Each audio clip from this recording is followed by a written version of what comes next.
विद्यार्थ्यांच्या मागण्यांसंदर्भात तडजोड नाही, धर्मेंद्र प्रधानांचा राजीनामा झालाच पाहिजे. पत्रकार परिषदेतून राहुल गांधींचा एल्गार.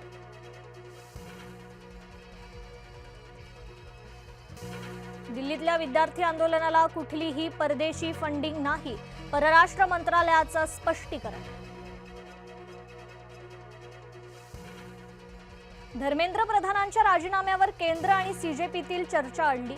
आज पुन्हा तिसऱ्या राऊंडची चर्चा होणार.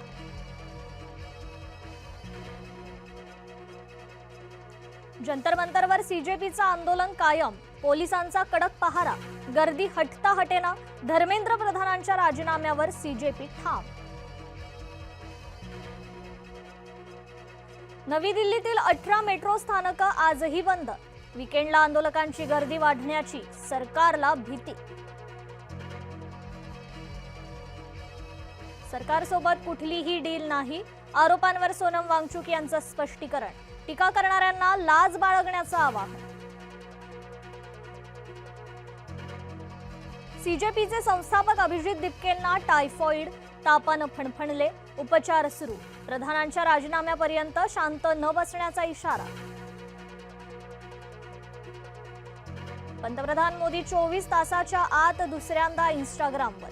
पहिल्या व्हिडिओवर सूचना देणाऱ्यांचे मानले आभार. नवी पिढी प्रश्न विचारते, त्यांच्याशी संवाद गरजेचा. दिल्लीतील कार्यक्रमात सरसंघचालक मोहन भागवतांचा सल्ला. टीईटी पेपरफुटी प्रकरणी मुख्य आरोपी बिजेंद्र कुमार गुप्ता अटकेत. साथीदार इंद्रजीत सिंहलाही बिहारमधून अटक. पाटणामध्ये भिवंडी पोलिसांची थरारक कारवाई. राजकारणात आपली जागा पुन्हा निर्माण करण्यासाठी मोर्चा. ठाकरे बंधूंच्या मोर्चावर मुख्यमंत्र्यांची टीका. मोर्चाचा विद्यार्थ्यांशी संबंध नसल्याचाही दावा. नाशिक जिल्ह्यात धरणांच्या पाणलोट क्षेत्रात पाऊस कायम. 12 धरणांतून विसर्ग सुरू. गोदाकाठच्या नागरिकांना सतर्कतेचं आवाहन. नाशिकच्या नांदूर मध्यमेश्वर धरणातून मोठा विसर्ग. निफाड सिन्नर महामार्गावरील पूल पाण्याखाली.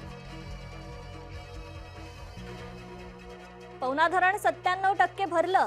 धरणातून 7000 क्युसेक विसर्ग. नदीकाठच्या गावांना सतर्कतेचा इशारा. धुळे जिल्ह्यातील लाटीपाडा धरण 100% भरलं. पांझरा नदीकाठच्या नागरिकांना प्रशासनाचा हाय अलर्ट.